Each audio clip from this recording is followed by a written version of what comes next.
అందరికీ నమస్కారం. మనందరికి తెలిసిందే, నిన్న చాలా దారుణమైన మర్డర్ మన గాజువాక ప్రాంతంలో జరిగింది. ఇందులో మౌనిక అని చెప్పేసి 30 సంవత్సరాల అమ్మాయి, అమ్మాయిని మరి ఇండియన్ నేవీలో పనిచేసే ఈ చింతాడ రవీంద్ర అన్న అతను దారుణంగా నరికి చంపారు. దానికి నేపథ్యం ఏంటంటే, వీళ్ళకి 2021 నుంచి ఈ అమ్మాయికి ఈ రవీంద్రకి పరిచయం ఉంది. ఈ రవీంద్ర కావాలనే ఉద్దేశంతోనే డేటింగ్ యాప్ ద్వారా ఈ అమ్మాయిని పరిచయం చేసుకున్నారు. పరిచయం చేసుకుని 2021 నుంచి కూడా ఈ రిలేషన్షిప్ కంటిన్యూ అవుతా ఉంది. 2024 ఇతనికి పెళ్లి అయింది. పెళ్లి అయినప్పటికీ కూడా ఈ అమ్మాయితో మరి రిలేషన్షిప్ కంటిన్యూ చేశారు. మరి ఈ మధ్య ఆవిడ అతని వైఫ్ ప్రెగ్నెంట్ అవడం వలన డెలివరీ కోసంగా పుట్టింటికి వెళ్ళింది. ఆ నేపథ్యంలో ఇంకా అతను అమ్మాయిని పిలిపించుకోవడం, ఒక రిలేషన్ కంటిన్యూ చేయడం జరిగింది. అయితే వీళ్ళిద్దరి మధ్య చిన్న గొడవలు స్టార్ట్ అయినాయి. ఆ గొడవల్లో ఆ అమ్మాయిని ఏదో రకంగా చంపేయాలన్న ఉద్దేశంతో అతను నిర్ణయించుకున్నాడు.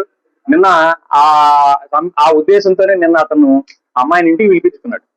అప్పుడు ఇది మన ఎల్వి నగర్ లో, గాజువాక ఎల్వి నగర్ లో కీర్తి ఎన్క్లేవ్ ఫ్లాట్ నంబర్ 102 దాంట్లో ఇతను ఉంటాడు. అతను ఒంటరిగా ఉంటున్నాడు ఇప్పుడు ప్రజెంట్.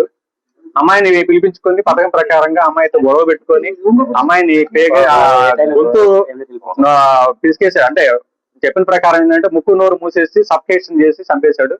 చంపేసిన తర్వాత అతను ఈ డెడ్ బాడీని ఏ విధంగా డిస్పోజ్ చేయాలో అర్థం కాక దాన్ని కావాలనే ఉద్దేశంతో అతను ఒక కత్తి తీసుకొని ఆ బాడీని 3 ముక్కలు చేశాడు అనమాట.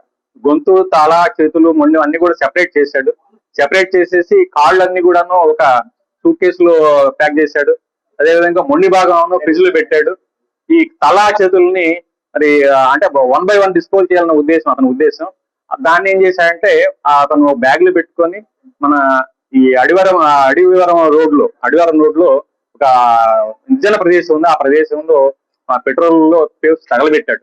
తగలబెట్టేసి మరలా వచ్చాడు. వీటిని కూడా డిస్పోజ్ చేయాలన్న ఉద్దేశంతో ఏం చేయాలో అర్థం కావట్లేదు. ఈ బాడీ ఎలా తయారు చేయాలి, ఎలా పంపించాలి, ఎలా డిస్పోజ్ చేయాలని చెప్పేసి తర్వాత అతను మొత్తం లోపల ఉన్న బ్లడ్ స్టైన్స్ కూడా మొత్తం కూడా వాష్ చేసినట్టుగా మనం నేరస్థల పరిశీలన తెలుస్తా ఉంది. కంప్లీట్ గా వాష్ చేస్తున్నాడు.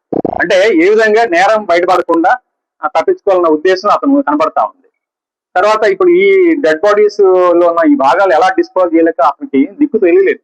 ఈయన ఏం చేయాలో అర్థం కాక అతను పోలీస్ స్టేషన్ కి వచ్చి సరెండర్ అయ్యడంగా తెలుస్తా ఉంది. అయితే ఈ విషయం తెలుసుకున్నది తల్లిదండ్రులు ఈ రోజు పోలీస్ స్టేషన్ కి వచ్చి వాళ్ళ మౌనిక తల్లిదండ్రులు వేణుగోపాల్ ఫాదర్ పేరు, ఆయన వచ్చి కంప్లైంట్ ఇవ్వడం జరిగింది.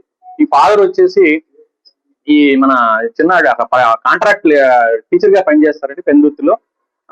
అందరూ కూడా టీచర్ ఫ్యామిలీ అనమాట. మదర్ ఫ్యామిలీ టీచర్ పనిచేస్తాడు. అయితే ఈ అమ్మాయి డిసీజ్డ్ ఈ మౌనిక ఈ ఇంటర్ వరకు చదువుకుంది. పంజాబ్ నేషనల్ బ్యాంక్ లో ఏదో ఆఫీస్ సబార్డినేట్ గా పనిచేస్తుంది. అంటే కాంట్రాక్ట్ బేసిస్ టెంపరీగా పనిచేస్తూ తర్వాత అప్పుడప్పుడు ఖాళీ సమయంలో ఈవిడ ఈ మ్యారేజ్ ఈవెంట్ కూడా అటెండ్ అవుతా ఉంటుంది అనమాట.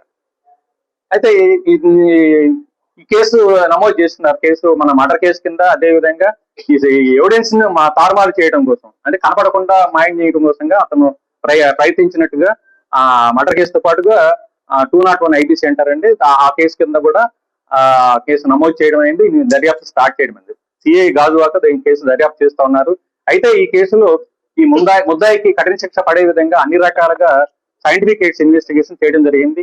టెక్నికల్ ఎవిడెన్స్ కూడా దీంట్లో మేము అన్ని రకాలుగా వాడుతా ఉన్నాం. ఇతనికి ఎట్టి పరిస్థితుల్లో మంచి గట్టిగా శిక్ష పడాలన్న ఉద్దేశంతో దానిలో భాగంగానే ఈ రోజు RFSL టీమ్స్, క్లూస్ టీమ్స్ కూడా ఈ రోజు పోలీస్ స్టేషన్ నుంచి రావడం జరిగింది.